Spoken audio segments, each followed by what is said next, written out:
Shalom in the home. It's William Corey, Ross Corey. You don't mind the Ross Corey TV. Subscribe, hit the like button. This teaching is about reggae shows and reggae festivals in America. The new face of a reggae artist these days is a white guy with dreadlocks. That's the new face of a Rasta man. They're showing in America, out west, New Jersey. You know, make it so bad. The reggae shows, they have white sponsors, white organizers, white groups, white folks at the gate collecting the money. I have been to shows. I worked in reggae shows. How does this happen? Well, it's white supremacy poured in. White women on Rasta men, and their rosters are with white. Am I lying? When you go to these shows, would you see Rasta men with white women, and white women with Rasta men? Of course not. And that would be funny to see Rastas are well-to-do children whose parents were locking up back in the early days. See, the white people that's claiming Rastafari and at the reggae shows don't have a clue that back in the early days, the people wearing these dreadlocks and locks got locked up, beaten, many of black folks for decades. So I'm thinking a lot of these white people are confused. So I'm going to help you with this. I go to reggae shows. I see white men, most with dreaded up hair, playing drums on stage, singing reggae. At first it was a delight to see. Then it started hurting me, feeling shame how these so-called mothers, as a white woman, would dread up their hair. The meaning of Rasta was black. That's what I thought the meaning of Rasta was, of being black. But these shows have continued to take away the message of Rasta. Now, the last few shows I have been to, all the vendors, some of the vendors were black, or Rastas. The Rastas that did come out really wasn't spending like money, and the white folks that flower children throwbacks, who will be all dread up. They spent money. These white people that had dreads and flowers, they were dreaded up. They spent money. Although it was obvious, white girls were there to pick up black guys. All the economics were controlled by white folks. Everything there was controlled by white folks. So, what do you think? Did the Rastafarians sell out? Is it just in America, Western America?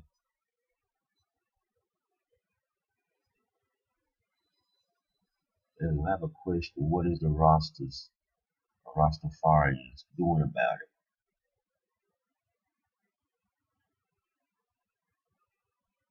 And now it seems like reggae music is being controlled by culture thieves, being controlled by white folks.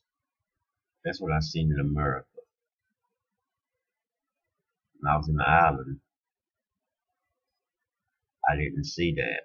People of color have to learn how to say no about letting other color cultures into our culture. We have to say no. By the time you learn to keep your culture and rituals and traditions to yourself, you know what I mean? You should. That's your culture is for you. And pretty more, say about 200 more years, 100 more years, all Rastafarians will be white, except Bob Marley, Peter Tosh, and all the elders. You know what I mean? Once the white woman gets a hold of the Rasta man, he's done. You know what I mean?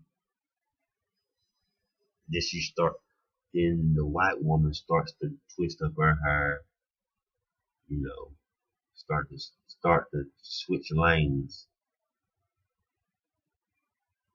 If you're dating a white woman, you have to at least have the decency, like to tell her to stay in her own lane. You know what I mean? Stay in her own lane and out of black business. You know what I mean? Keep her regular. Keep her. She need to be a European woman, not a black woman. You know what I mean? If she's dating black or a Rasta man, she should stay a European. Her hairstyle, her dress, her lifestyle. She don't have to come to have dreads, you know what I mean, to try to be something. Culture thieves. But like back in the, like before you met her, she was wearing straight hair, you know what I mean? When you're chasing her down the street, she had regular clothes, you know, regular white hair. Then most of you want to turn them white woman roster because she's dating, because you're dating her. That's white supremacy. You know what I mean? White supremacy, it will take your islands, and I've seen it take reservations and resorts so far in the island. You know what I mean? Like Bob Marley said, who hears it knows it. You know what I mean? So a lot of these reggae bands are controlled by whites in America. You'll see a black member playing in the band, but they won't have the message of Rastafari or the culture of African people. A lot of these bands and stuff have already done. Most of these bands that done came out have already beaten Bob Marley. You know what I mean? Like Sublime, Roots Rebellion. You know, San Diego. You know, it's a big reggae scene in San Diego, and they love Bob Marley. You know what I mean? It's a bunch of white dudes who attempt to sound like Bob Marley. You know what I mean? The hippie fluffing passing for reggae. That's what y'all getting it confused. It's like a hippie passing for reggae. Slightly Stupid was a band who really sound more like David Matthews or you know, using effects of patois language. Peter Hampton, he had a song called Baby I Love You, I Love Your Way. It was on Reality Bites soundtrack. You turn on the radio, you know, so you see the same 311 or Dirty Heads.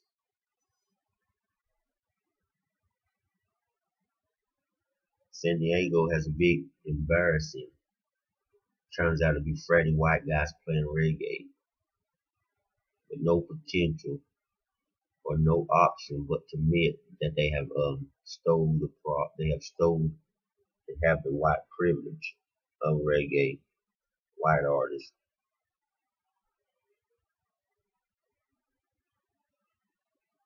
The bands are being diluted. Rastafari is being diluted. The reggae bands in the U.S. Most of these bands they go gold, platinum because of your skin color. You know what I mean? Albert Rosie, he's really a European from Italy. For decades he dabbled in reggae. Has been like on the main tour. Culture clubs like in Paris and Hilton.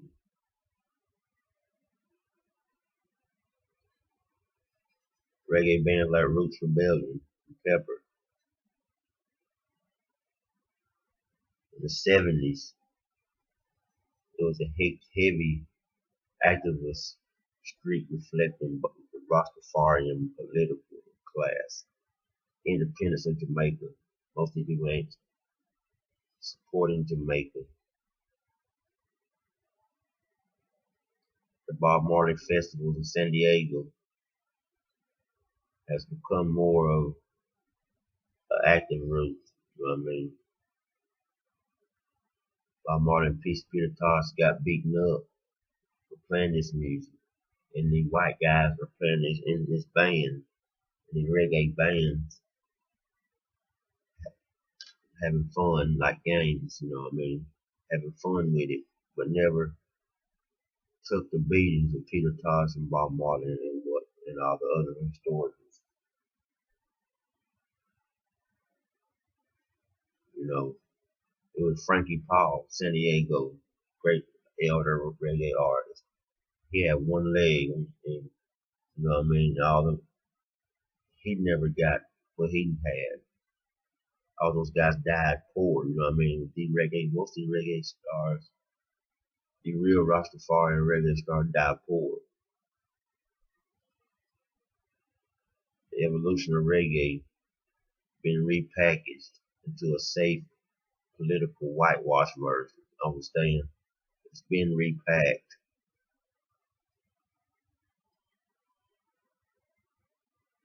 It didn't happen overnight. Eric Clapton, one of the earliest,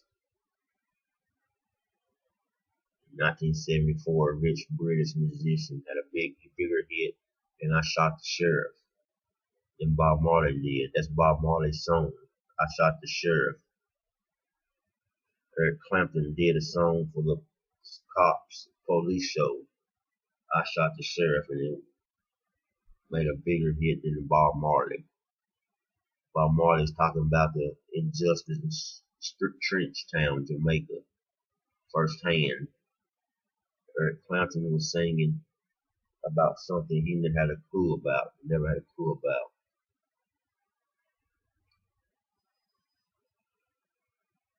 You can understand the reggae and rock have a love story in 2 acts. You know what I mean? It's 2 acts, reggae and rock. All y'all people that's playing reggae music need to respect Jamaica. All Jamaican artists. Like Steel Pulse, Burning Spears.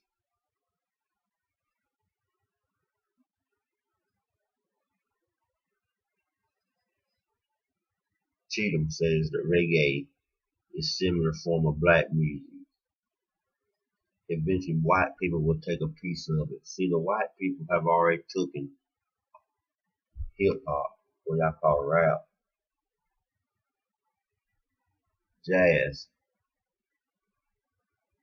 R&B. See, Bob Marley said, "Who feels it knows it." But it happens just like hip hop or jazz. It gets colonized. As soon as we let them in, it's going to get colonized. You really have to feel it to understand it.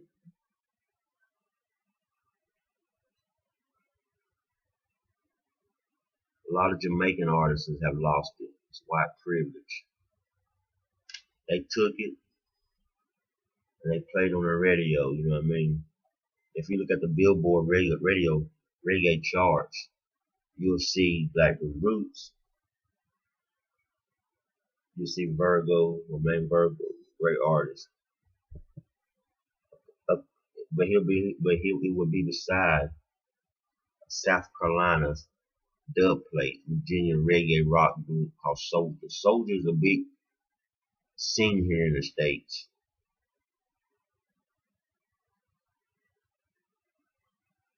And something called tropical house cruises to Jamaica. There's no question that reggae has a broad appeal, but someone wants to go back to making reggae music. Let's make it culture, sensitivity manner. You know what I mean? Always know the history.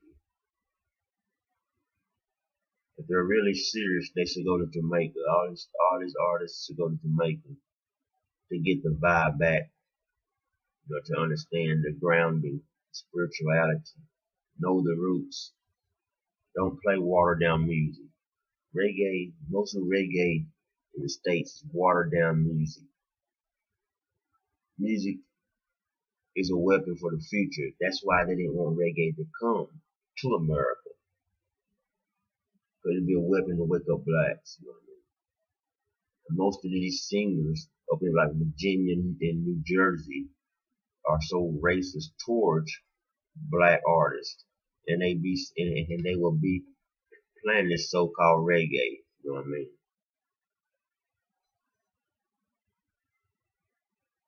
I can't claim to know the intent of a band such as Slightly Stoopid or Pepper. They have very well and best intentions though to do good in this music. But as far as like genuine homage and culture music, I know where Rastafari stands, what reggae music's about. Some of these bands talk real racist towards blacks and still playing reggae music.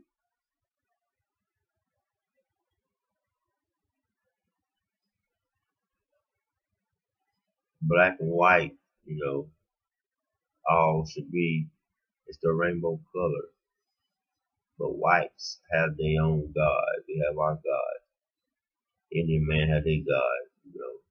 Asian man have their God. Rastafari is not to be colonized. And reggae music shouldn't be colonized.